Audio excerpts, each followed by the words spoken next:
இந்த வசனம் தான் நீங்க ரட்சிக்கப்படுறதுக்கு ஆதாரமான வசனம். இந்த வசனத்தின்படி யாரு ஒரு மனுஷன் ஒப்புக்கொள்ளவே அவன் கிறிஸ்தவனே கிடையாது. இந்த வசனத்துக்கு தன்னை அர்ப்பணித்தவர்தான் உண்மையான கிறிஸ்தவனாக இருக்கிறார். யோவான் அவர் சொல்றாரு 3ஆம் அதிகாரம் 16 வசனத்தில், தேவன் தம்முடைய ஒரே பேரான குமாரனை நம்புகிறவன் எவனோ. எவனோன்னா என்ன அர்த்தம்? யாராலும் சரி, ஆனாலும் சரி, பெண்ணாலும் சரி, படிச்சவங்களாலும் சரி, படிக்காதவங்களும் சரி, ஏழையாலும் சரி, பணக்காரங்களும் சரி, சின்ன பையனாலும் பெரிய பையனாலும் யாரா எந்த உலகத்தில் இருந்தாலும் சரி, இந்தியாவில் இருந்தாலும் சரி, ஆப்பிரிக்காவில் இருந்தாலும் சரி, எந்த கண்டத்தில் இருந்தாலும் சரி, தேவன் தம்முடைய ஒரே பேரான குமாரனை நம்புகிறவன் எந்த இடத்தில் இருந்தாலும் சரி, அவன் கெட்டு போகாமல், அவன் நரகத்துக்கு போகாமல் நித்திய ஜீவன் பரலோக வாழ்க்கை அடையும்படிக்கு இயேசு என்கிற அவருடைய குமாரனை இந்த உலகத்திற்கு தந்தருளி இவ்வளவு அதிகமாய் உலகத்தின் மேலே ஆண்டவர் அன்பு வைத்தார். நாம் மத்தியில் பேச போகிற செய்தியுடைய தலைப்பு, ஆண்டவர் உலகத்தின் மேல் அன்பு வைத்திருக்கிறதாக இருக்கிறார். உலகத்திலே உலகம் என்று சொல்லும்போது இங்கே சொல்லப்பட்டிருக்கிறபடியாக நம்ம மேல வானத்துல பார்த்தீங்கன்னா செவ்வாய்க்கிழமை இருக்குது, புளூட்டோ இருக்கிறது, சந்திரன் இருக்கிறது, சூரியன் இருக்குது, பூமி இருக்கிறது. ஆனா ஆண்டவர் அவைகளெல்லாம் கிட்டத்தட்ட 3000 அங்கே கோள்கள் இருக்கிறது. ஆனா ஆண்டவர் நேசிக்கிற ஒரே ஒரு இடம் என்ன அப்படின்னு பார்த்தீங்கன்னா உலகம், பூமி என்கிற கோளானது நேசிக்கிறார். நான் ஸ்டாரை நேசிக்கிறேன், சந்திரனை நேசிக்கிறேன், சூரியனை நேசிக்கிறேன் அப்படின்னு சொல்லல. அவன் நேசிக்கிற பூமியை, உலகத்தின் மேலே நான் அன்பு வைத்திருக்கிறதே. ஒரு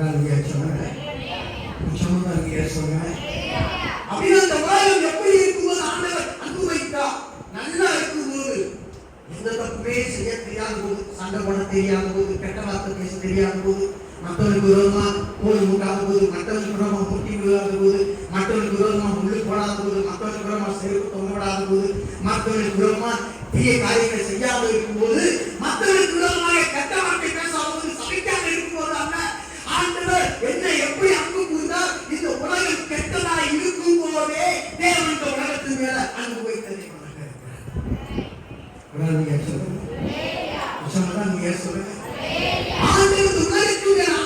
காரணம் நீங்களும் நான் இந்த உலகத்திற்கு இருப்பதினாலே அவர் இந்த உலகத்தின் மேல் அன்பு வைத்ததை நீங்களும் நானும் இந்த உலகத்தில் இருக்கிறதுனாலே அவர்களை நேசிக்கிறதே அங்க இருக்கிறார். எப்படி அன்பு கூறுகிறாரு, எப்ப அன்பு கூறாரு? எடுத்து வாசிங்க. ரோமர் 5ஆம் அதிகாரம் 6 வசனத்தை எடுத்து வாசிங்க. ரோமர் 5ஆம் அதிகாரம் 6 வசனம். அன்றியும் நாம் பெறலற்றவர்களாய் இருக்கும்போதே குறித்த காலத்தில் கிறிஸ்து அக்கிரமக்காரனுக்காக வைத்தார். நல்லவனுக்காக யாரும் சாகணும் வருவாங்க, கெட்டவனுக்காக சாகணும் வருவாங்களா? கெட்டவர்களாய் நீதிமானுக்காக ஒரு மறிக்கிறது அது கூட கொஞ்சம் கடிசு. ஆனா நல்லவனுக்காக ஒருவேளை ஒரு மறிக்க துணிவான். நாம் பாவிகளாய் இருக்கையில் சொல்லுவாங்களா? என்ன, நான் பாவிகளாய் இருந்தும் பின்பு அல்ல, இருக்க போறது முன்னாடி அல்ல, நான் பாவிகளாக இருந்துகிட்டு இருக்கும்போது நான் பாவிகளாய் இருக்கிறேன்.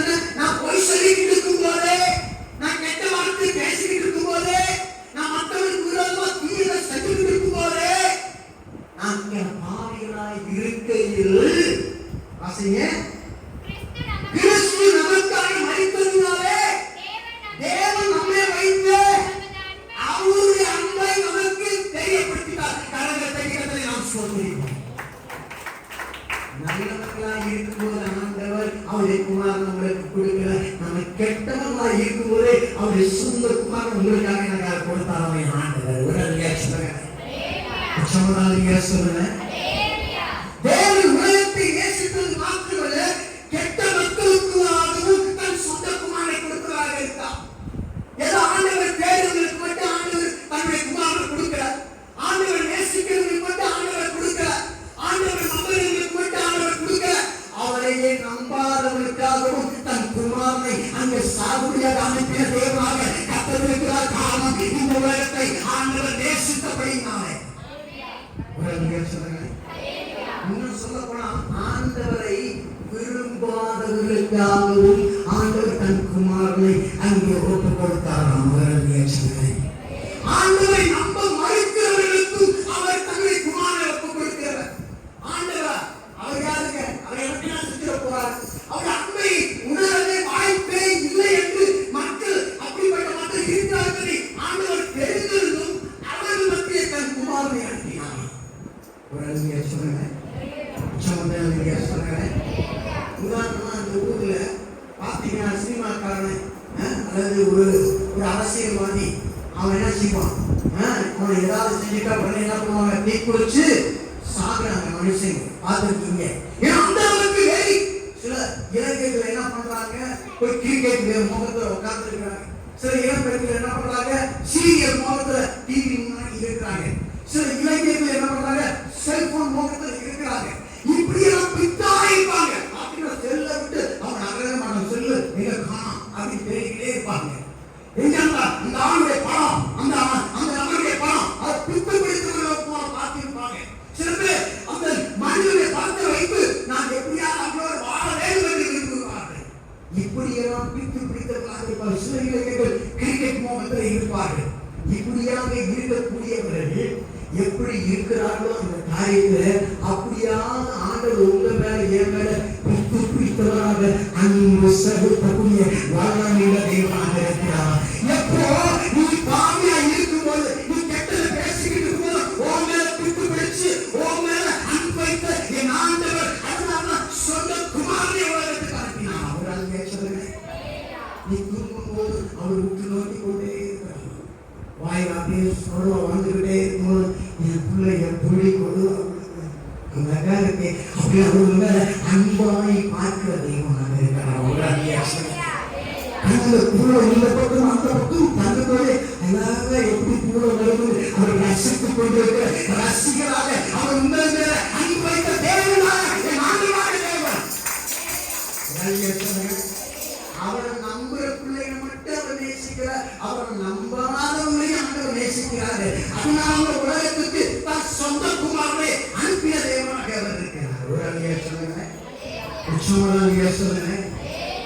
யாரெல்லாம் அவரை விசுவாசிக்கிறார்களோ கெட்ட மக்களை நீ நேசிப்பது மட்டுமல்ல, அவர்களை எங்கே போனாலும் பார்த்துக் கொண்டிருக்கிற தேவனாக இருக்கிறார். வேளாண்மையில் சொல்லப்பட்டிருக்கிறது, நீ தூங்கினாலும் நான் தூங்காமல் உன்னை பார்த்துக் கொண்டிருக்கிற தேவன் என்று. நம்ம தூங்கிடலாம், ஆனா அவர் தூங்காமல் பார்த்துக்கிட்டே இருக்கிறார். குடிச்சுட்டு தெருவில் பார்த்துக்கிறாங்க, அவரையும் ஆண்டவர் பார்க்கிறார். நம்ம பார்ப்போம் ஒரு நிமிஷம் குடியாத எப்படி பார்த்துக்கிறாங்க பாரு, கேள்வியாக பார்த்துக்கணும். ஆனா ஆண்டவர் நம்மை அன்பினால என் பிள்ளை எப்படி சூழ்ந்து படுத்திருக்கு, எவ்வளவு அழகா இருக்கு அவர் நம்ம ரசனை உள்ள தெய்வமாக அவர் இருக்கிறார். ஒரு அங்கேயா சொல்லுங்க. சொல்லுங்க. நல்லவர்களை தேவன் நேசிப்பது, அவர்களை எங்கே போனாலும் அவர்களை பாதுகாப்பது, அவர்களை நோக்கி பார்ப்பது, அவர்களை உற்று நோக்குவது, அவர்களை விசாரிப்பது, அது சரியானவரே. ஆனால் எப்படி கெட்டவர்களை ஆண்டவர் நேசிக்கலாம், கெட்டவர்களை எப்படி அவர்களை பாதுகாக்கலாம், கெட்டவர்களை அவர்களை எப்படி ரசிக்கலாம்.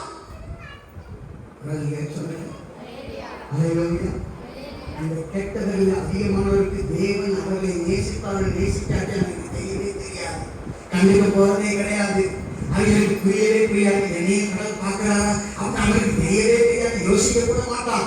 ஆனால் அப்படிப்பட்டவன் மேலும் என் ஆண்டவர் அன்பு வைத்திருக்கிற தேவனாக இருக்கிறார். நீங்க சொல்லுங்க. சமாதானம் நீங்க சொல்லுங்க. ஆமா, நம்ம நாள் என்ன சொல்லுவோம், ஆண்டவரே உங்களுக்கு பிடித்த சிலத்தை நீங்க தெரிஞ்சுக்கிட்டீங்க, பரிசுத்தமாக இருப்பாங்க அவனை தெரிஞ்சுக்கிட்டீங்க, உங்களை பேர் வரானே உங்களை நம்புறானே அவனை தெரிஞ்சுக்கிட்டீங்க, அவன் மட்டும் நீங்க விசாரிங்க, அவன் மட்டும் பாருங்க, அவன் மட்டும் ரசிக்காதவே. இப்படித்தான் நம்ம சொல்லியிருப்போம். ஆனா ஆண்டவர் அப்படி அல்ல, அவனை நம்பாதவர்களையும் அவன் நேசிக்கிற தேவனாக இருக்கிறார். ஒரு அழியா சொல்லுங்க. உச்சமுதானியா சொல்லுங்க. ஆண்டவருக்கு தெரியாம நம்ப மாட்டேன், ஆண்டவருக்கு தெரிந்தும் ஆண்டவர் அவரை நம்பாதவர்களின் மேலும் அவர் வேண்டுமென்றே அவர் அன்பு வைத்திருக்கிற தேவனாக இருக்கிறார். ஒரு அழியா சொல்லுங்க. சொல்லுங்க. தேவன் கெட்ட மக்கள் நல்லவர்களாக இருந்திருந்தாலும் கெட்ட மக்களையும் ஆண்டவர் நேசிக்கிறார்.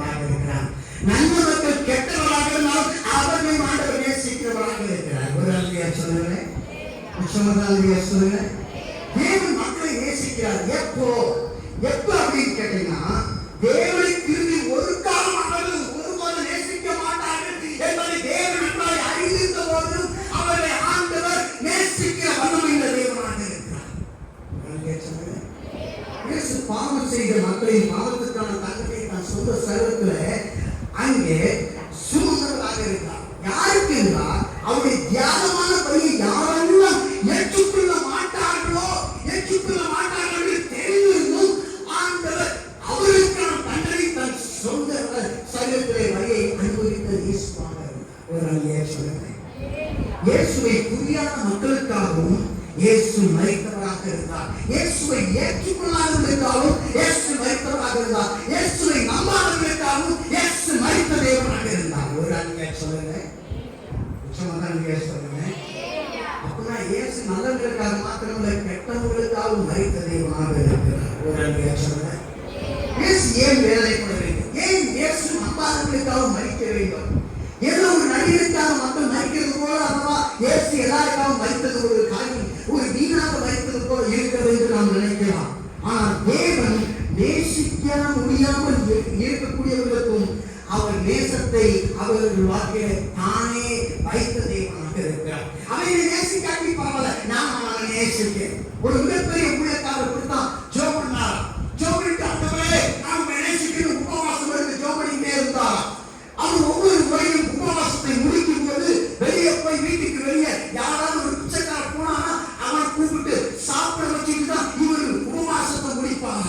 அப்ப அவனுக்கு சாப்பாடு விருந்த தடப்படா போட்டுட்டு அவன் சாப்பிடுறதுக்கு முன்னாடி ஒரே ஒரு கண்டிஷன் போடுவாராம். என்ன கண்டிஷன் என்றால், நீ சாப்பிடுறதுக்கு முன்னாடி இந்த உணவை கொடுத்த இயேசுவே உனக்கு நன்றி என்று சொல்ல வேண்டும்.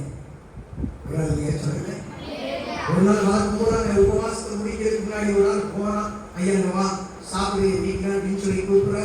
அவன் வீட்டில் வந்து இஞ்சி நல்லா சாப்பாடலாம் பலவிதமான கோழிகள் எல்லாம் போட்டு அப்படியே வச்சிருக்கான். வாழை கூட்டு சமையல் அப்படியே சாப்பிடுறது ரெடியா. அவன் கையை வைக்க போறான். அவன் கையை பிடிச்சி சொல்றான், ஒன்னே ஒரு கண்டிஷன் அப்படின்னு சொல்றான். என்ன கண்டிஷன்? நீ இயேசுவே உனக்கு நன்றி என்று சொல்லிவிட்டு சாப்பிடு என்று சொன்னான். ஆனா அவன் ஒரு கடவுளை இல்லை என்று சொன்னான். அவன் சொன்னான், நீ கடவுளை கூப்பிட சொன்னா இந்த சாப்பாடு நான் எதிர்த்து போயிருந்தேன்னு சொன்னான். நீ கடவுளை கூப்பிடா உனக்கு இந்த சாப்பாடு நான் கொடுக்க மாட்டேன் என்று சொன்னான். சிறந்த ஆசிரியர் ஜெயித்தான். ஆசிரியர் சொன்னான், உன் கடவுள் வேணாம், உன் சாப்பாடு வேணாம், வெளியே போனான். வெளியே போய் கொஞ்ச நேரத்தில் ஆண்டவர் அவனோட பேசினார். மகனே கூப்பிட்டார். என்ன அந்த வந்தானே ஒருத்தர் உன் வீட்டுக்கு அவன் ஏன் அந்த சாப்பாடு போடாம அனுப்பிச்சிட்டு அப்படின்னு ஆண்டவர் கேட்டாரு. ஆண்டவரே உமக்கு நன்றி சொல்லி ஆண்டவரே, அதனால நான் போட்ட சாப்பாடுக்கு அவன் அழுகிறது கிடையாது. இந்த சாப்பாடு எனக்கு நான் சம்பாதிக்கிறதுக்கு நீ ஏதாவது கருத்து கொடுத்தீங்க, உங்களை நம்பாதவனுக்கு நான் எப்படி சாப்பாடு கொடுக்கிறது? அப்ப ஆண்டவர் சொன்னாரா, அவன் என்னை நம்பாமையே இத்தனை வருஷ காலமா அவனுக்கு சாப்பாடு போடுறதே நான் தான்ப்பா. ஆனா நீ ஒரு நேரம் சாப்பாடு போடாம அவனை வெளியே விரட்டிட்டேப்பா அப்படின்னு சொல்லிட்டு போயிட்டான். தன்னை நம்ப மறுக்கிறவர்களுக்காகவும் இயேசுவை பிதாவானவர் சிலுவையிலே மரிக்க அவர் ஆக்கப்பட்ட உயிரோடு எழுத ஒப்புக் கொடுத்தார். அவர் இரத்தத்தை சிந்தினார். இன்னைக்கு இங்க நாம் நினைக்கிற கான்செப்ட் என்ன, சிந்தனை என்ன, நம்ம நினைக்கிறதெல்லாம் ஆண்டவர் தேர்ந்த மட்டும்தான் ஆண்டவர் கொடுப்பார். ஆண்டவர் சொல்றாரு, பூமியும் அது ஏழையும் என்னுடையது. பூமியும் அங்கே நல்லவர்கள் மேலும் தீயவர்கள் மேலும் நான் மழை பொழிகிற தேவன் என்று அவர் சொல்லியிருக்கிறார். ஒரு அதிகாரம் சொல்றேன், தேவன் அங்கே தன்னிடம் அவர் அன்பை வைத்திருக்கவில்லை. தேவன் அன்பை ஏற்படுத்தவில்லை. ஆனால் தேவனே அன்பானவராக இருக்கிறார். ஒரு அதிகாரம் சொல்றேன், எல்லா அன்பும் தேவனாக இல்லை. அன்பு எல்லாம் தேவன் அல்ல. நாம் அன்பை ஆராதிப்பதற்கு, ஆனால் நாம் ஆராதிக்கும் தேவன் அன்பானவராகவே அவர் இருக்கிறார். ஒரு அதிகாரம் சொல்றேன், தேவன் நேசிக்காமல் இருக்கிறவர்களுக்காகவும் தேவனை நேசிக்காமல் இருக்கிறவர்களுக்காகவும் தேவன் தன்னையே ஒப்பு கொடுத்த தேவனாக இருக்கிறார். அதான் சொல்லியிருக்கிறாரு, நீங்க கெட்டவர்களாக இருக்கையில் நான் உங்களுக்காக மறைத்தேன்.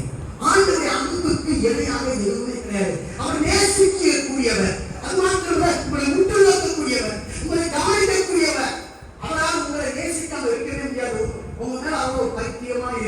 உள்ளவர் ஆண்டவராகிய தேவனாக இருக்கிறார். உடனே சொல்லுகிறேன், உங்களால ஆண்டவராக உங்களை தேடாமல் இருக்க முடியாது. காரணம் அவர் உங்களை அவ்வளவு அக்கறை உள்ளவராக இருக்கிறார்.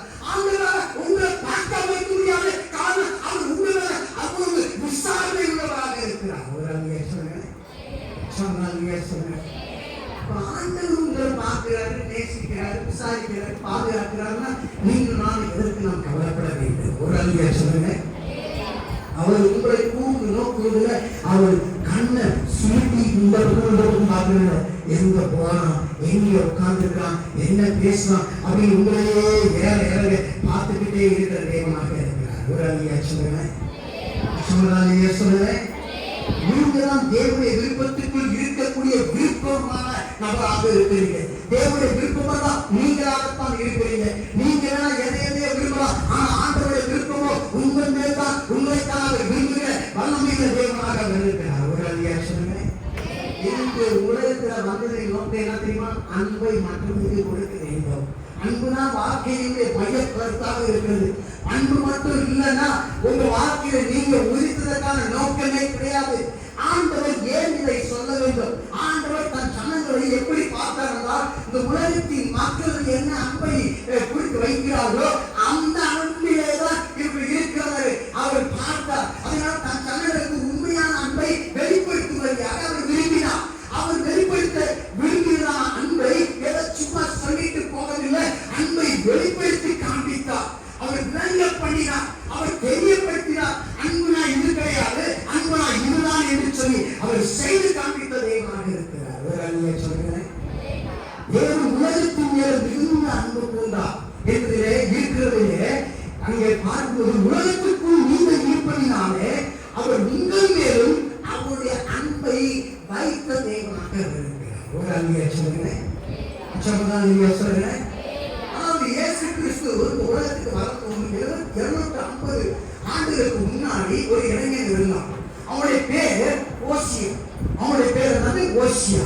அந்த ஓசியா தீர்க்கதரிசியை பார்த்து ஆண்டவர் சொன்னாரு, ஓசியா ஓசியா, இந்த இஸ்ரவேல் ராஜ்யத்துல நீ வடக்கு புறத்துல இருக்கிற, இந்த வடக்கு புறத்துல இருந்தாலும் நீ பேர் பெற்று இருக்கிற மிகப்பெரிய தீர்க்கதரிசி. நான் சொல்றது அப்படியே மக்கள்கிட்ட சொல்ற, மக்கள் எல்லாம் உன்னை பெரிய ஆளா பார்க்கிறாங்க, மண் போலவா பார்க்கிறாங்க.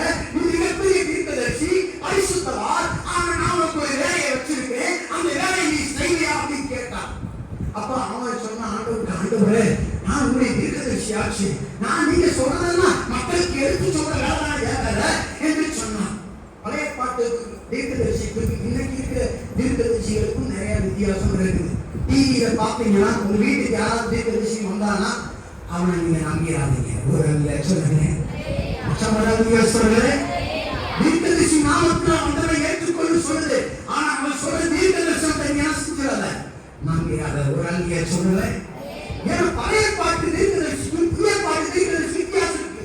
ஏதோ மழை வருது, ஏதோ காசு வருது, வீடு கட்டுவே, அரைச்சிவே, இறைச்சிவே, நீங்க இருக்கிறீங்களா உலகத்தின் பொருட்காத்தான் சொல்றான். ஆனா பழைய பாட்டு தீர்க்கதரிசி என்பவர்கள் அவங்க சொல்லுகிற தீர்க்கதரிசனத்துக்காக அவருடைய முழு வாழ்க்கையுமே அவர்கள் பறிப்படுத்த வேண்டியது அவசியமாக இருந்தது. அப்படியானால் அவருடைய தீர்க்கதரிசனப்படி அவர்கள் வாழ்ந்து அவருடைய வாழ்க்கையை முடிக்க வேண்டும். இந்த ஓசியா தீர்க்கதரிசிக்கும் அப்படித்தான். இவன் ஏசாயா காலத்தில் வந்தவனாக இருந்தாலும், ஆமோஸ் தீர்க்கதரிசிக்கு பின்பதாக வந்திருந்தாலும், இவன் ஆண்டவர் ஒன்று சொல்லுகிறாரு, நான் ஒரு வேலை கொடுப்பேன், அதை நீ செய்ய வேண்டும். அந்த வேலை தான் இந்த முழு வாழ்க்கைக்கும் முழு வாழ்க்கைக்கான அர்த்தம் என்று சொல்லுகிறார். அவன் சொல்ற, ஆண்டவரே தீர்க்கதரிசினால எங்க வாழ்க்கையெல்லாம் உங்க வார்த்தைக்காக, ஒரு வார்த்தைக்காக முழு வாழ்க்கையும் சமாதி பண்றதானே நான் ரெடி அப்படின்னு சொல்றான். இவன் நினைச்சா ஆண்டவர் ஏதோ தீர்க்கதரிசனம் சொல்ல போறாரு அப்படின்னு சொல்லிட்டு ஆண்டவர் சொன்னாரு, ஓசியா நீ போய் இந்த ஊருக்குள்ளேயே ஒழுக்கங்கட்ட பேசி விவசாயிய பாரு, அவளை நீ கல்யாணம் பண்ணு. அவள் போய் என்ன பண்ணு? கல்யாணம் பண்ணு. அங்கே விபச்சாரத்தில் ஈடுபட்டு இருக்கிற ஒருத்தி கூப்பிடு, அவளை கல்யாணம் பண்ணி உனக்கு மனைவியாக்கிட்டோ. ஆண்டவரே எனக்கு ஒன்றும் புரியலையே. ஆண்டவர் சொன்னாரு, நீ சரியானமா கேட்ட, போய் விவசாயியான ஒரு பெண்ணை பாரு, ஒழுக்க கட்டவளை பாரு, அவ போய் நீ கல்யாணம் பண்ணு. ஆண்டவரே நான் பரிசுத்தவான், நான் நீதிமான், நான் ஊழியக்காரன், இந்த காரியமா செய்யக்கூடாது, எனக்கு அதுக்குள்ள கனியைத்தான் நான் கல்யாணம் பண்ணணும், நான் பரிசுத்தவன் ஆச்சே, நான் ஊழியத்துக்கு போறவன் ஆச்சே, நான் தீர்க்கதரிசனம் சொல்றவன் ஆச்சே. ஆண்டவர் சொன்னாரு, உன்னை தப்பான சொல்றேன், நீ போய் என்ன பண்ணு, ஒரு வேசியை கண்டுபிடி என்று சொல்லுறேன். அந்த வேசியுடைய பேர் அந்த ஓசியா தீர்க்கதரிசன புஸ்தகத்துல 1ஆம் அதிகாரம் 3ஆம் வசனத்தை எடுத்து வாசிச்சீங்கன்னா அவருடைய பேர் அங்கே சொல்லப்பட்டிருக்கிறது. எடுத்தவர்கள் சத்தமாக நாம் வாசிப்போம். ஓசியா 1ஆம் அதிகாரம் 3ஆம் வசனத்தை வாசிங்க. அவருடைய பேர் கோமேர் என்று சொல்லப்பட்டிருக்கிறது. அவன் போய் கோமேரை அவன் சேர்த்து கொண்டான். இப்போ அவன் கோமேரை திருமணம் செய்து வருகிறான். இவன் வர்க்கம் கட்டவன், இவன் வேசி. ஐயோ ஆண்டவரே, ஆனால் நீ சொல்லிவிட்டு நான் செய்ய வேண்டும் என்று அவனுக்கு புரியாமலே ஆண்டவர் சொன்ன வேலை அவனுக்கு புரியாததாய் இருந்தாலும் தெரியாததாய் இருந்தாலும் விளங்கின ஒன்றாக இருந்தது. வேசியைத்தான் கல்யாணம் பண்ணணும், கண்ணியே கல்யாணம் பண்ணக்கூடாது. இவன் போறான், கல்யாணம் பண்றான். கொஞ்ச நாள்ல ஒரு ஆம்பளை பிள்ளை பிறகுது. திருப்பி கொஞ்சம் வருஷத்துல பொம்பளை பிள்ளை பிறகுது. திருப்பி ஒரு ஆம்பளை பிள்ளை பிறகுது. இப்ப பாத்தீங்கன்னா இது கொஞ்ச நாள் ஆகுது. திடீர்னு வச்சு பாக்குறான், திடீர்னு வீட்டுல பாக்குறான், அந்த கோமேரை காணும். கோமேரே எங்க இருக்கிறான்னு கூப்பிடலாம். அடுப்படையில போய் பார்க்கலாம், அடுப்படையில இல்ல. பெட்ரூம்ல பார்க்கலாம் இல்ல, கொல்ல பையில பார்க்கலாம் இல்ல. அக்கம் பக்கத்துல போய் பார்க்கலாம், எங்க தேடி அவளை காணல. எங்க போய் பார்த்தாலும் கோமேரை காணல. சொந்தக்காரங்க போய் கேட்கலாம், கோமேரை பார்த்தீங்களா கேட்கலாம், கோமேரி இல்ல. இப்போ 3 பிள்ளைங்க வச்சுக்கிட்டு ஒரு தகப்பன் மாத்திரம் அந்த வீட்டுல கஷ்டப்பட்டு இருக்கான். சமைச்சு போட, பிள்ளைகளை கவனிக்க, இப்படி கொண்டு வந்தேன், இப்படி ஓடிட்டாலே, சொல்லாம போயிட்டாலே என்று சொல்லி வேதனைப்பட்டு இருப்பான். ஒரு நாளாச்சு ஆண்டவர் தேடி கூப்பிட்டாரு. ஓசியா பார்த்து, ஓசியா என்று சொல்லி விட்டார். ஆண்டவரே நான் இருக்கிறேன், உன் மனைவி எங்க பாப்பேன்னு கேட்டாரு. எங்களுக்கு எல்லாமே காணும். உடனே ஆண்டவர் ஒரு புதுசா ஒரு நல்ல பிள்ளைகளை கல்யாணம் பண்ணு சொல்லுத. அவன் மனைவியை தேவை போறீங்கன்னு சொன்னார். ஒரு தவறும் செய்யாதவன், ஒழுக்கமற்ற காரியத்தில் ஈடுபடாதவன், மிகப்பெரிய புகழ் பெற்றவன், நல்ல தீர்க்கதரிசியானவன், கர்த்தருடைய வார்த்தையை சுமந்து சொல்லுகிறவன், அங்கு பரிசுத்தவான். இவன் என்ன செய்கிறான்? எங்கெல்லாம் அவன் போகக்கூடாதோ அந்த இடங்களுக்குள்ளாக அவன் கடந்து செல்கிறான். ரெட் லைட் ஸ்ட்ரீட்டுக்கு போகிறான், விபச்சாரிகள் இருக்கக்கூடிய இடத்துக்கு போகிறான். போய் கேட்கிறான், ஐயா கோமேரை பார்த்தீங்களா? ஒருத்தர் சொல்றான், ஐயா கோமேரை நான் நாளைக்கு முன்னாடி பார்த்தேன், அவன் இங்க வந்தா, அங்கே இருந்தா, இங்கே இருந்தா. இன்னொருத்தர் சொல்றான், இப்ப அவன் இங்கே இல்ல, அடுத்த இடத்துக்கு போகிறான். கோமேரை பார்த்தீங்களா என்று சொல்கிறான். அனைவரும் விசாரப்படுகிறார்கள், யார் அந்த கோமே, யார் என்று சொல்லி கேட்கிறார்கள். அவள் என்னுடைய மனைவி. ஓ மனைவி அங்கே வந்தா, ஓ மனைவி இங்கே வந்துவிட்டாளா என்று சொல்லி கேவலமாக பேசியிருக்க கூடும். ஆனாலும் அவன் விடாதபடி அவன் இந்த கோமேரை தேடி போகிறான். கடைசியாக ஏதாவது செல்லுக்குள்ளாக அங்கே மனிதர்களை, விவசாயிகளை விற்கக்கூடிய அந்த சந்தை ஏலம் விடப்பட்டுக் கொண்டிருக்கிறது. ஒரு தீர்க்கதரிசி, ஒரு வேதவர்கள் இப்படி சொல்கிறார். அவனுடைய மனைவியை அவன் அந்த நிலையிலே அவள் பார்க்க ஒருபோதும் வெளியிருக்க முடியாது. அவர்கள் ஏலமிட்டுக் கொண்டிருந்தார்கள் விற்பதற்காக. இவள் கோலே அங்கே ஒன்றாம் அங்கே 1000 வெள்ளிக்காசு, 2000 வெள்ளிக்காசு என்று அவர்கள் அங்கே ஏலமிட்டுக் கொண்டிருக்கிறார்கள். 1000 ரூபாய், 2000 ரூபாய் என்று ஏலமிட்டுக் கொண்டிருக்கும் போது இவன் அந்த ஏலத்தின் மத்தியிலே அவன் சொல்கிறான், என்னுடைய மனைவி, உன் மனைவியா இருந்தாலும் பரவாயில்ல, உன் பிள்ளையா இருந்தாலும் பரவாயில்ல, நீங்க அதான் கணக்கு கிடையாது. நீ ஏற்கனவே உனக்கு சொந்தமான அந்த பெண்ணாக இருந்தாலும் பரவாயில்ல, இப்ப இந்த ஏலத்துக்கு நீ வந்துட்ட, அவருடைய ஏலத்துல இருக்கிறா, இப்ப ஏல பொருளாக இருக்கிறா. அதனால அவளுக்கு இப்படி கொடுக்க வேண்டிய அந்த ஏலத்தொகையை கொடுத்தா தவிர நீ அவளை நீக்க முடியாது என்று சொல்கிறார்கள். இவன் என்ன செய்யலாம் தெரியுமா? அந்த ஏலத்துக்கு எவ்வளவு உச்சக்கட்ட விலை கொடுக்க முடியுமோ அவ்வளவு உச்சக்கட்ட விலையை குறைத்து அவளை திரும்பி கொண்டு வந்தான். அவளால் அவனை பார்க்க முடியவில்லை. இவன் இந்த இடத்துக்குலாம் வருவான நினைச்சு கூட பார்க்கலையே, இவன் நீண்ட விலை கொடுத்து வாங்க நினைச்சு கூட பார்க்கவில்லையே. இந்த கோமே வெக்கத்தில் தலை குனிந்தான். இப்போதான் ஆண்டவர் என்ன செய்கிறார்? மீண்டுமாக இந்த தீர்க்கதரிசியிட்ட ஒரு வார்த்தையை சொல்லுகிறார். இங்கே ஓசியாவே இப்போதான் நான் உங்களமா இந்த தலைவருக்கு பேச விரும்புகிறேன் என்று சொன்னார். எடுத்துக்கொண்டு வாசிப்போம். 3ஆம் அதிகாரம் 3ஆம் வசனம் 4ஆம் வசனத்தை வாசிங்க. எடுத்தவங்க அங்கே வாசிக்கும் போது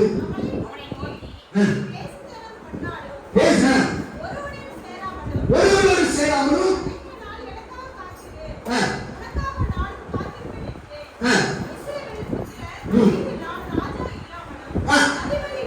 அதில் இல்லாமலும்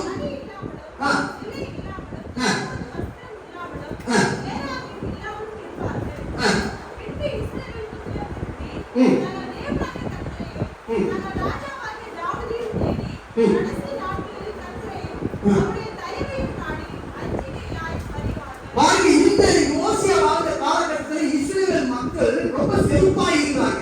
ஆட்சியே கிடையாது, நல்ல செல்வ செழிப்பா இருந்தாங்க, எந்த குறையும் இல்லாம இருந்தாங்க.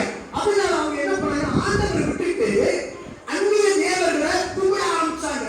அந்நியருக்கு பின்னதாக போன போது ஆண்டவர் பார்த்தாரு, இந்த ஜனங்கள் என்ன நினைச்சிட்டாங்கன்னா இந்த உலகத்தின் அன்புதான் உண்மையான அன்பு நினைச்சாங்க. இஸ்ரவேலர்கள் அந்த வாழ்ந்த காலகட்டத்தில் அன்பை 3 விதமான கொள்கைகளாக வைத்திருந்தார்கள். அன்புனா அது ஒரு பொருள். அன்பு என்றால் என்ன? எனக்கு சாட்டிஸ்ஃபேக்ஷன், எனக்கு சந்தோஷம் உண்டா, அது அன்பு. அன்பு என்றால் அதை விலை கொடுத்து வாங்க முடியும் என்று அவர்கள் அந்த 3 விதமான கொள்கையை இஸ்ரவேல் மக்கள் நினைத்துக் கொண்டிருந்தார்கள். அதனால ஆண்டவர் தன் ஜனத்துக்கு உண்மையான அன்பை வெளிப்படுத்துவதற்காக அவர் என்ன சொன்னாரு? ஓசியாவை பார்த்து, நீ ஒரு வேசியை திருமணம் பண்ணு. அந்த வேசியை திருமணம் பண்ணி கொண்டு வந்தாலும் அவன் உன்னை விட்டு போய்விட்டாலும் அவன் திரும்ப விலை கொடுத்து திரும்பி விலை கொடுத்து வாங்கி விடுவான். என் ஜனத்துக்கு நான் ராஜாவாக, நான் கணவராக, நான் அங்கே உரிமையாளராக இருந்தபோது அவர்கள் என்னை விட்டு தூரம் போய்விட்டார்கள்.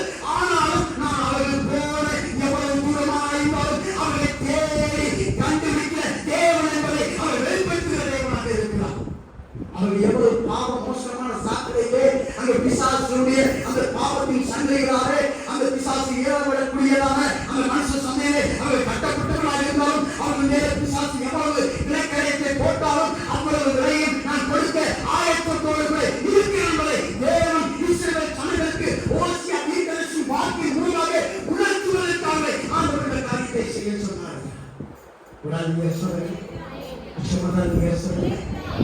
தேவன் இயேசு கிறிஸ்து அங்கே அவரை மீட்பு இந்த ஒரு வேத அறிஞர் எப்படி சொல்றாரு? இயேசு கிறிஸ்துடைய மரணம், அடக்கமடைதல், உயிர்த்தெழுதல், இதெல்லாம் மனித குலத்தினுடைய மீட்பே அடங்கி இருக்குது. ஆனா பழைய பாட்டுல இன்னொரு இடத்துல தேவனுடைய மீட்பு மனுஷ குலத்துக்கு எங்கே காணப்படும்னா இந்த ஓசியா, இந்த தேவோ என்கிற இந்த பணியை தான் அவர் அந்த வேத வல்லுநர் சொல்றாரு. தேவன் மனு குலத்துக்கான மீட்புக்கு அடையாளமாக இந்த சம்பவத்தை வச்சிருக்கிறார் வேதம் சொல்றாங்க. சொல்லுங்க. அந்த ஓசியா வேற யாரும் கிடையாது, அவர்தான் ஆண்டவராக இயேசுவாக இருக்கிறார். இந்த தேவன் யாரும் கிடையாது, அது நானாக நீங்களாக இருக்கிறீர்கள். ஓசியா என்று சொன்னால் மீட்பு என்று அர்த்தம். ஓசியா என்றால் மீட்பு, ஆனால் தேவன் என்றால் அங்கே முழுமை என்று அர்த்தம். இயேசு இருந்தால் என் வாழ்க்கையில முழுமை வந்து விடுகிறது. இயேசு இல்லாமல் நான் முழுமையாக மாறிவிட முடியாது. இயேசு இருக்கும்போது வேற எதுவும் என்னை முழுமையாக மாற்றிவிட முடியாததாக இருக்கிறது. இயேசு எனக்கு போதுமானவராக அவர் இருக்கிறார். இந்த நாளில் கூட அந்த கேட்பவராக நான் ஆண்டவருடைய புரியவராக இருந்து போகிறோம். ஆண்டவர் எனக்காகவே சிலுவையிலே ரத்தத்தை சிந்தி எனக்கான விலைக்கரையை கொடுத்து தொடர்ந்து வாங்கி கொண்டு வந்து அது அவங்க வீட்டுக்கு கொண்டு வருகிற வல்லமையில தேவனாக வேற வல்லுநர் எப்படி சொல்றாரு? இந்த வசனத்துல தாவீதின் ராஜ்யம் அப்படின்னா அதுக்கு முன்னாடி அது வரைக்கும் இயேசுனா யாருமே வரல, இயேசு உலகத்துக்கு வரல. அதனால ஓசியாவுக்கு இயேசுவை தெரியாது. அதனால அவன் உச்சக்கட்ட அறிவு அவனுக்கு எவ்வளவு இருக்குமோ அந்த அறிவை வச்சு சொல்றான், தாவீதை போன்ற ஒரு ராஜா இருப்பாரு, அந்த ராஜாவுக்கு நீங்க பிள்ளைகளாக இருப்பீங்க, அப்புறம் நீங்க வேற எங்கேயும் போக மாட்டீங்க, தேவனுடைய பிள்ளைகளாகவே இருப்பீங்கன்னு சொல்றாரு. ஒரு அதிகாரம் சொல்லுங்க, சொல்லுங்க. இந்த 3ஆம் அதிகாரத்துல கடைசி வசனத்தை வாசிங்க, நல்லா தெளிவா வாசிங்க. 3ஆம் அதிகாரம்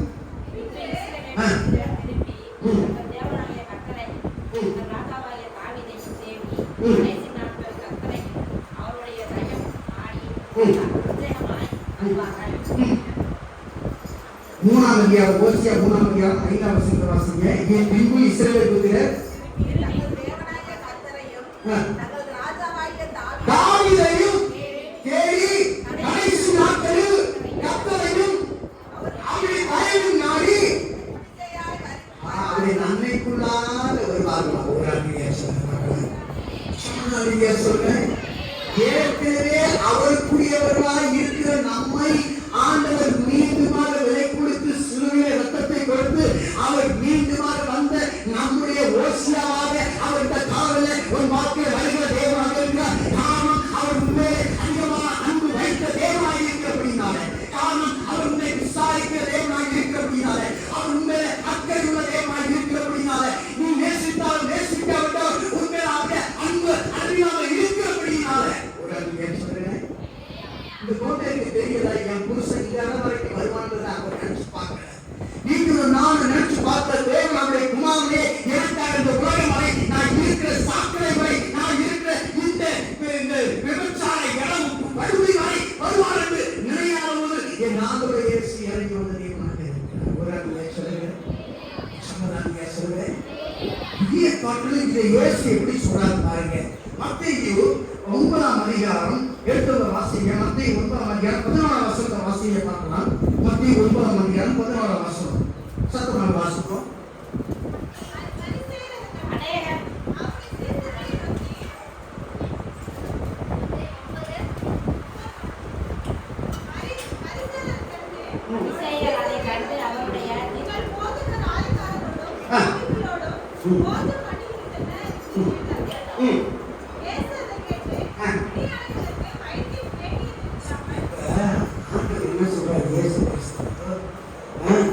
இங்கே பார்த்தீங்கன்னாக்க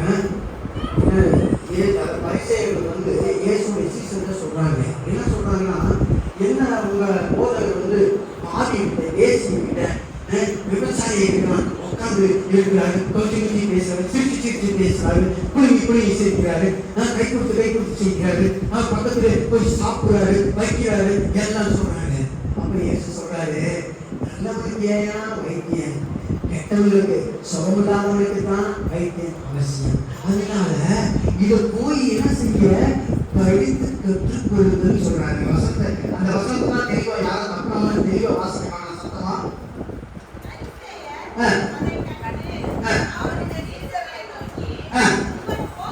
உங்கள் பாதைகள் ஆய்காரர்களும் பாதைகளோடு இயேசு பிணியாளிகளுக்கு நோயாளிகளுக்கு மருத்துவம் வேண்டியது அல்லாமல் சுகமுள்ளவர்களுக்கு அல்ல, பலியை அல்ல இரக்கத்தையே விரும்புகிறேன் என்பதின் கருத்து என்ன என்பதை போய் ஓசியாவிடம் போய் கத்துக்கிறப்பா. அந்த ஓசியா புரியப்பட்டு ஓசியா வேலையாளர் நான் தான் என்று அவர் சொன்ன இயேசுவாக அவர் இருக்கிறார். ஒரு அந்நிய சொல்லுங்க. ஆண்டவர்கிட்ட வந்து நான் பரிசுமான யோகியன் யாரா சொன்னா வயசு அவனை மாதிரி முக்கியம் யாருமே கிடையாது. வேதத்தை தெரியாத மலையான சம்பராணி யாருமே கிடையாது. ஆண்டவர்கிட்ட வரும்போது ஆண்டவரை நான் அதுக்காக தந்த நான் பாவி ஒன்றுக்கு இல்லாம இன்னைக்கு காலத்துல தப்பு செஞ்சுட்டு தப்பா நினைச்சிட்டு என்னை மணி ஆண்டவரை என் இடம் வரைக்கும் வந்தீங்க, அதற்கான நன்றி என்று சொல்லுகிறான். அவர் பலியை அல்ல இரக்கத்தையே விரும்புகிற தேவன் என்பதை போய் கற்றுக்கொள்ளுங்கள் என்று பேசு ஓசியாக போய் கற்றுக்கொள்ளுங்கள் என்று சொல்லி யாருக்கு சொல்றாரு? பரிசேயர்கிட்ட சொல்றாரு. பரிசேயர்கள் என்ன? பரிசேயர்கள் என்பவர்கள் இந்த பைபிள்ல ஆதியாகமத்திலிருந்து உபாகமம் வரைக்கும் 11 வயசுக்குள்ள தலைகீழா சொல்லணும். அவங்க எல்லா யூத பிள்ளைகளும் ஆதியாகமத்திலிருந்து உபாகமம் வரை தலையாக அவங்க பிள்ளைகள் 11 வயசுல மனப்பாடமா சொல்ல வேண்டும். அவங்க பரிசேயர்கள், அவங்க யூதர்கள், அவங்க ஆசாரியர்கள், வேதத்தை தலையாக கரைச்சு குடித்தவர்கள். அவங்க ஆண்டவர் சொல்றாரு, போய் ஓசியாக்கு போய் கற்றுக்கொள்ளப்பா. ஓசியாக பலியை கொடுக்கிற அவர் இரக்கத்தை அந்த பாவத்தை செய்துதான் தன் மனைவியை கொடுத்த மாதிரி என் பிள்ளைங்க நல்லது இருக்க மாட்டேன். அந்த கொடுக்க வரல. அன்புனா என் பிள்ளைங்க ஏதோ ஒரு விலை கொடுத்து வாங்கக்கூடிய ஒரு காரியம் என்று நினைக்கிறாங்க. அவங்க ஏதோ தங்களை திருப்பி பெறக்கூடிய ஒன்று நினைக்கிறாங்க, ஏதோ ஒரு பொருள் நினைக்கிறாங்க.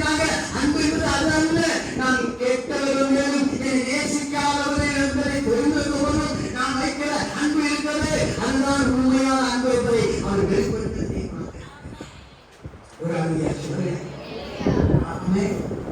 ஆண்டவர் இயேசு பரிசேயர்கிட்ட சொன்னாரு, நான் பலியை அல்ல இரக்கத்தையே விரும்புகிறேன். போய் கருத்து என்ன கற்றுக்கொண்டு வருகிறேன். அடைகளா சாம்பிராணிகளா நீங்க நினைக்காதீங்க பெரிய ஆளுங்க. நீ போய் இந்த தெரியாத பாடம் நிறைய இருக்கு, போய் கத்துக்கிறாரு. அந்த வித்வான்களே சொல்றாரு.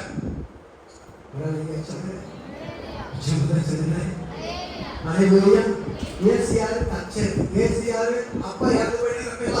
இயேசு அவர் சொல்றாரு, நான் பலியை அல்ல இரக்கத்தையே விரும்புகிறேன். இந்த நோயாளிகளுக்காக நான் வந்தேன். இந்த புதியப்பட்ட ஓசியா நானாக இருக்கிறேன். புதியப்பட்ட ஓசியா எதற்காக வந்தாங்க? கோமலா இருக்கிற உங்களுக்காக எனக்காக நீங்கள் இருக்கிற இடம் வரை ஞாபகம் இருக்கிற இடம் வரை உங்களுக்கான விளக்கை விவாதமாக இருந்தாலும் பிசாசின் கையிலே விளக்கத்தை கொடுத்து திரும்ப கொண்டு வருகிற வல்லமையில அவர் தேவனாக இருக்கிறார். காரணம் அவர் நம்மை வைத்த மிகப்பெரிய அன்பு அதற்கு காரணமாக இருக்கிறது. யாருமே எதிரே செய்ய நினைக்காதீங்க. உங்களை நீங்க தெரிந்திருந்தாலும் தெரியாவிட்டால் உங்க மேல அன்பு வச்சிருக்கிற ஒரு ஆண்டவர் இருக்கிறார். அவர் நம்ம ஆண்டவராக இயேசு. அவரை எத்தனையோ தலைமுறை எத்தனையோ நபர்கள் வந்து உங்களை அவர் உற்று நோக்குகிறது. அவரை தொந்தரவு படுத்தின போதும் அவரை என்னை விட்டுருங்க, என் மகளை பார்த்துக்கிட்டே இருக்கேன், என் மகளை பார்த்துக்கிட்டே இருக்கேன். எத்தனை பேர் தொந்தரவு படுத்தின போதும் ஆண்டவரை குறுக்கிற போதும் அவர் அசையாது உங்கள் மேல அக்கறையுள்ளவராக பார்த்துக் கொண்டே இருக்கிறார். காரணம் அந்த அளவுக்கு உங்கள் மேல ஈர்ப்புள்ள தேவன் அவர் உங்கள் மேல அன்பு வைத்ததுனால்தான் என் மகனே உங்களுக்கு கொடுக்க என்று அனுப்பினதை பல விபரீதமான மக்கள் ஆண்டவர் கரத்தை விசித்திருப்ப முயற்சித்த போது ஆண்டவர் ஒரு பக்கமும் திரும்பாமல் உங்களையே தான் உற்று நோக்குகிற தேவனாக இருக்கிறார்.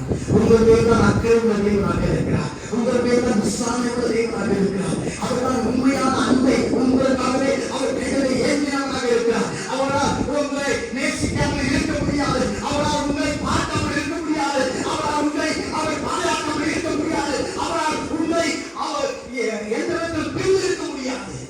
அவர் உங்களை பார்த்துக்கிட்டே தான் இருப்பாரு, கவனிச்சுட்டே இருப்பாரு. என் பிள்ளை எங்க போகுது, என் பிள்ளை எப்படி செய்யுது. அவரை நீங்கள் மறந்து இறந்திருக்கலாம். அவர்களை மறக்காது தேடி வரக்கூடிய இந்த செய்தியை போய் இஸ்ரவேல் மக்களுக்கு சொன்னாரு. எப்போதான் அந்த ஓசியாவுக்கு புரிஞ்சிச்சு, ஏன் விவசாயி ஆண்டவர் திருமணம் செய்ய சொன்னாரு. அவர் முழு வாக்கியம் அந்த ஒரு தீர்க்கதரிசனத்துக்காகவே வாழ முடியாத ஆண்டவருடைய அழைக்கப்பட்ட ஓசியாவாக என் ஆண்டவராக இயேசு கிறிஸ்து ஒரு பூரணத்துக்கு இறங்கி வந்தாருங்க. தன்னலமற்ற அன்பை அவர் தன்னலமில்லாத அன்பை அவர் கொடுக்கும்படியாக அவர் இறங்கி வந்தார். அவரை கொன்றவர்களுக்காக ஜெபம் பண்ணாரு. பிதாவே உங்களுக்கு அவர் செய்கிறது என்று என்ன செய்யறாங்க? அவருடைய பேர்லாம் ஆண்டவர் தன்னை நேசிக்காதவர்களை நேசிக்கிறதான் என் ஆண்டவராக தேவனாக இருக்கிறார். சொல்லுறேன். அதாவது நீங்க யாராக இருந்தாலும் சரி, எவராக இருந்தாலும் சரி, உங்க சூழ்நிலை எப்படி இருந்தாலும் சரி, என் ஆண்டவராக தேவன் உங்களுக்குரிய ஓசியாவாக இந்த காலையில் இறங்கி வருகிற வல்லமையில தேவனாக இருக்கிறார். நீ எவ்வளவு தூரம் பயிர்ந்தால் பரவாயில்ல, எந்த மனித சந்தையிலே உன்னுடைய குணத்தை எவ்வளவு இழந்திருந்தால் பரவாயில்ல, உனக்கு எவ்வளவு வரைய இருந்தால் பரவாயில்ல, அத்தனை வரையும் நான் கொடுக்க ஆயத்தமாக இருக்கிறேன் என்று சொல்லி உன்னை வந்த தேவனாக இருக்கிறார். திரும்ப அவருடைய பரலோகத்துக்கு உங்களை கொண்டு போகும்படியாக அவர் வருகிறார். அவருடைய பிள்ளைகளாக உங்களை அவர் ஒருபோதும்